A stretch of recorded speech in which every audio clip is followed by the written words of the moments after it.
Cucu atuk penat kan? Kerja siang malam tapi rezeki sangkut. Tengok orang lain. Relax je. Lepas tu kau mula mengeluh. Mula rasa dunia ni tak adil. Rasa macam Tuhan tu tak nampak usaha kau. Dengar sini. Rezeki ni macam kita tebar jala kat sungai. Kita boleh tebar sekuat hati, secantik yang boleh. Tapi apa yang masuk dalam jala tu bukan kerja kita. Itu kerja dia. Ada hari, jala rasa berat, kita ingat ikan besar. Rupa-rupanya sangkut kat batang kayu je. Kecewa kan? Tapi kau tak boleh berhenti menebar. Kau tak boleh give up. Sebab ikan yang kau nak tu, mungkin ada kat balingan yang seterusnya.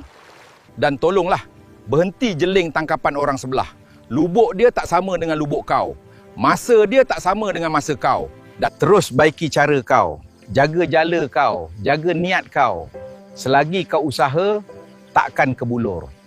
Sikit tu kalau cukup, ia jadi berkat. Banyak tu kalau tak tenang, ia jadi bala. Rezeki tak pernah salah alamat cucu. Teruskan melangkah.